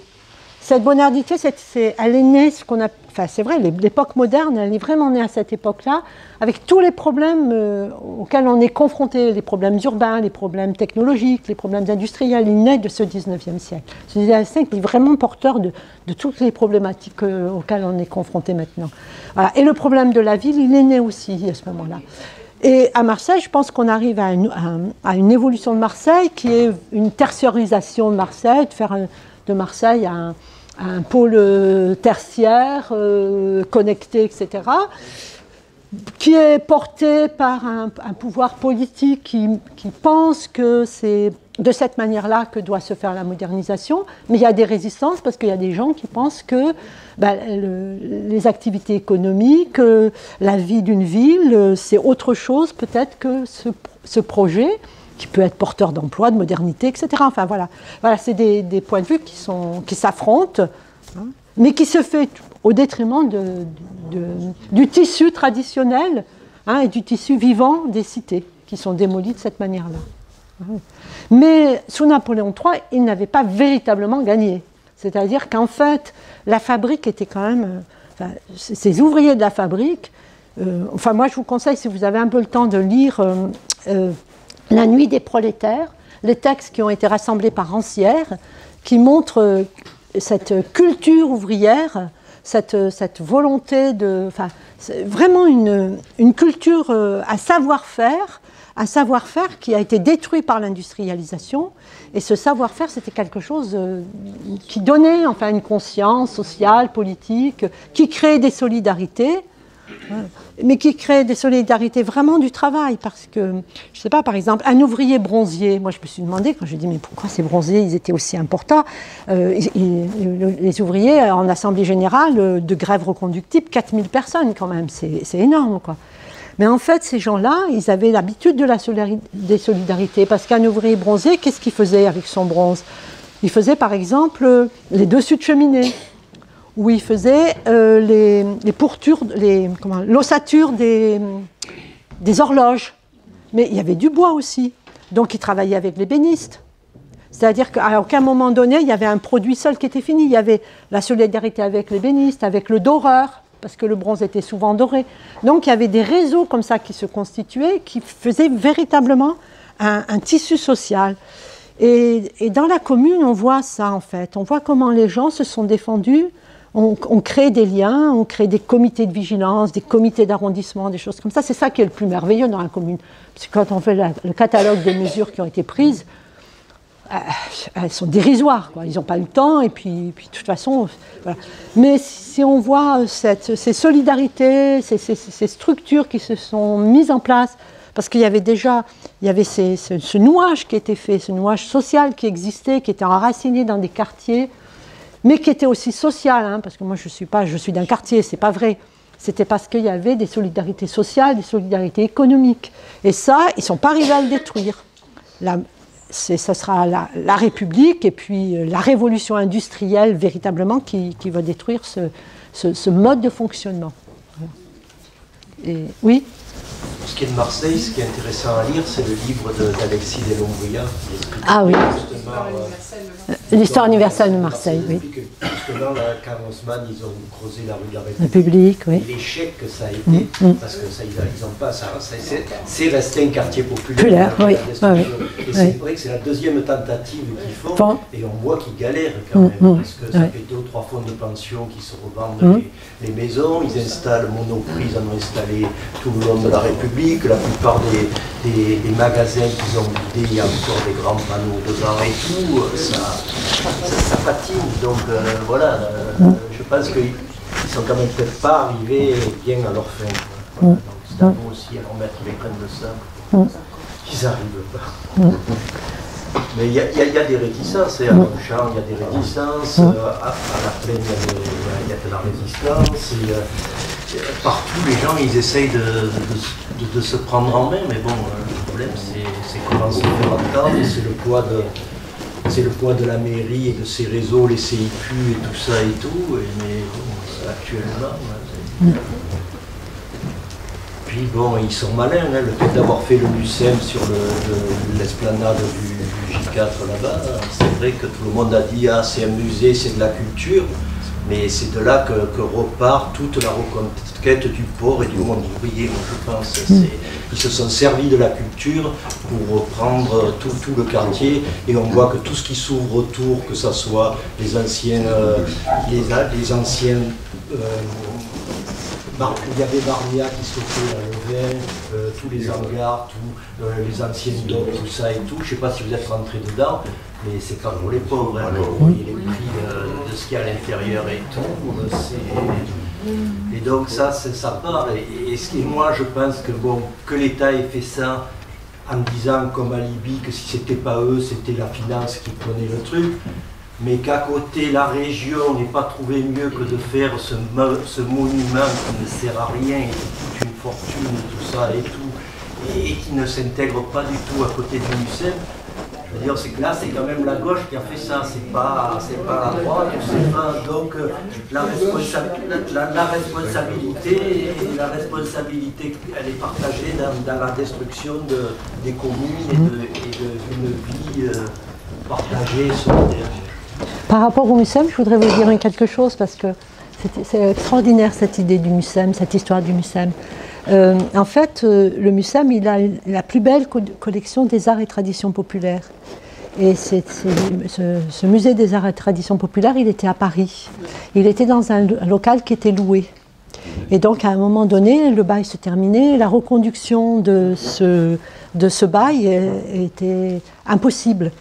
Donc il a été décidé de le fermer, et à un moment donné, il y a eu des grands enjeux d'aménagement du territoire, et on s'est dit qu'à Marseille, on allait refaire un musée, et pour Marseille, ça serait un musée national, c'est le seul musée national de Marseille.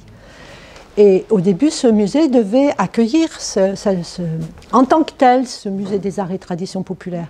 Ce musée des arts et traditions populaires, c'est l'aboutissement de quelque chose d'assez remarquable qui est lié au Front populaire et qui, en fait, voulait en quelque sorte réconcilier la modernité avec le monde traditionnel, mais pas folklorique.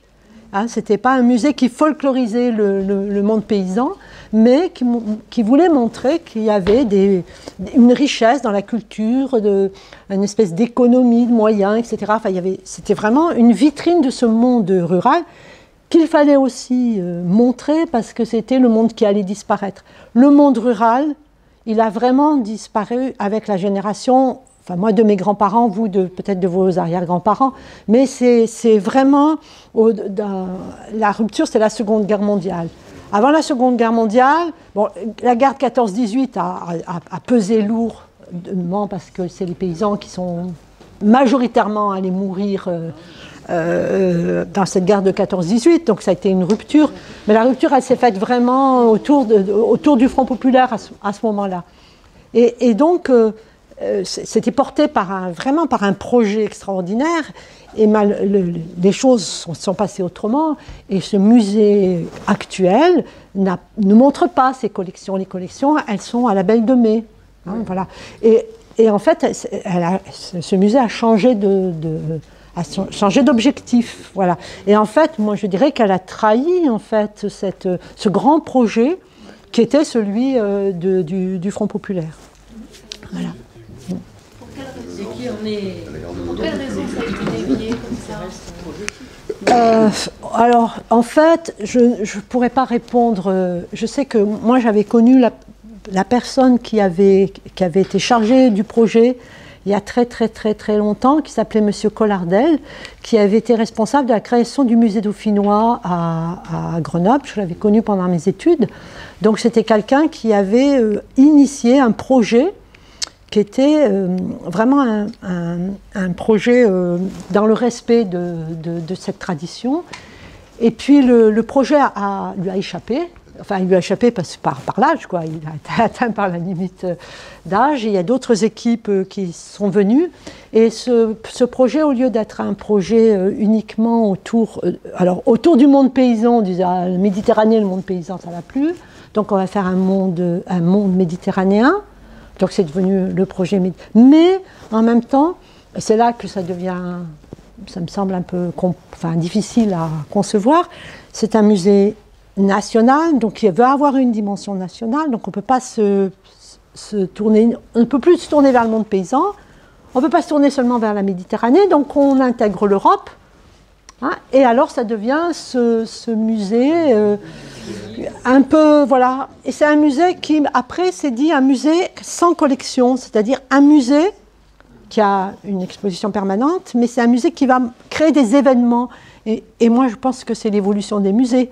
C'est-à-dire, on n'est plus véritablement ni dans la patrimonialisation, ni dans la culture, mais on est dans l'événement. D'ailleurs, le directeur, ce n'est pas un conservateur. Hein, voilà. Alors, il y a des conservateurs qui travaillent, qui sont remarquables. Hein, il y a un travail absolument extraordinaire qui est fait. Hein. Voilà, il y a des choses magnifiques qui sont faites. Hein, mais c'est une autre optique. Voilà. Voilà. Mais là, on s'est un petit peu dévié de notre affaire. On pourrait parler des fêtes impériales, d'Offenbach, des multiples théâtres qu'il y avait sur les boulevards. Et je crois que je vous ai donné aussi un très très très beau texte, c'est derrière Paris, les plans de Paris, le texte de Baudelaire. Hein, voilà, je sais pas, vous pouvez me le passer parce que je ne le trouve plus. J'aimerais bien le lire parce que je le trouve... hein. Voilà, derrière les plans de Paris. Voilà. J'avais mis une petite en tête, les boulevards, le pouvoir de la marchandise en tant que spectacle. Ben voilà, ça répond à ce que vous disiez tout à l'heure. Exprimé dans les nouveaux grands magasins, alors le Bon Marché, le Louvre. Et puis il y avait, qu'est-ce que je vous ai dit aussi, qu'est-ce qu'il y avait comme autre grand... Boussicot. Ah ben bon, le Bon Marché, c'est Boussicot.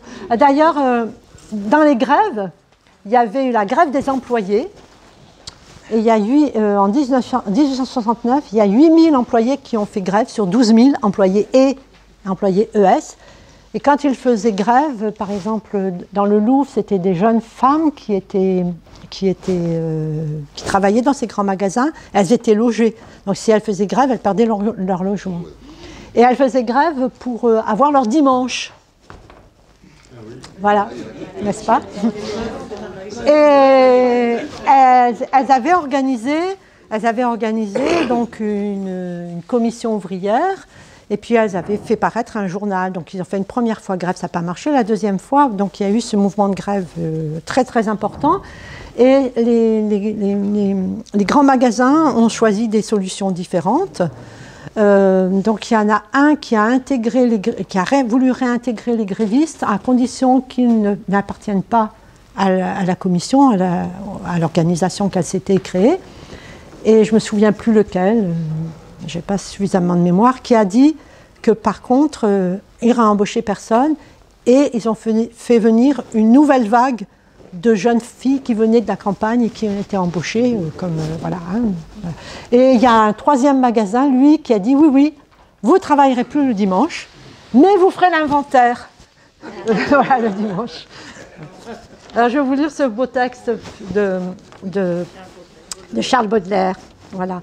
Baudelaire explique à son amante pourquoi il la déteste tout à coup, ainsi, alors que toute la journée, ils ont partagé leurs pensées et leurs sentiments dans la plus grande intimité.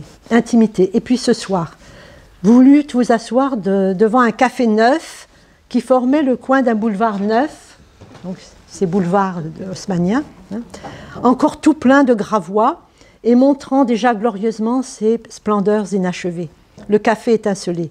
Le gaz lui-même y déployait toute l'ardeur d'un début et éclairait de toutes ses forces les murs aveuglants de blancheur, les nappes éblouissantes des miroirs, les ors, des baguettes et des corniches, les nymphes et les déesses portant sur leur tête des fruits, des pâtés et du gibier, toute l'histoire et toute la mythologie au service de la goinfrerie. Ce sont les bars parisiens.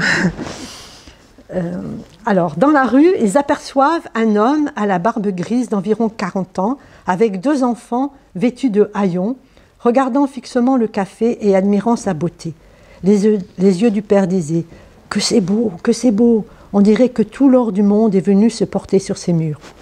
Les yeux du petit garçon « Que c'est beau, mais c'est une maison où peuvent seuls entrer les gens qui ne sont pas comme nous. » Baudelaire écrit alors « Les chansonniers disent que le plaisir rend l'âme bonne et amollit le cœur. La chanson avait raison ce soir-là, relativement à moi. Non seulement j'étais attendri par ces familles Dieu, mais je me sentais un peu honteux de nos verres et de nos carafes, plus grands que notre soif. Je tournais mes regards vers les vôtres, cher amour, pour y lire ma pensée. Je plongeais dans vos yeux si beaux et si bizarrement doux, dans vos yeux verts, quand vous me dites « Ces gens-là me sont insupportables avec leurs yeux ouverts comme des portes cochères. Ne pourriez-vous pas prier le maître de café de les éloigner d'ici ?» Et voilà. Et là, vous avez aussi la confrontation qu'on va avoir entre les beaux quartiers et au moment de la commune. Hein. C'est aussi cette tension qu'il va y avoir entre pauvres et riches. J'ai pas réglé le sort de Napoléon III, tant pis. Tant pis pour lui.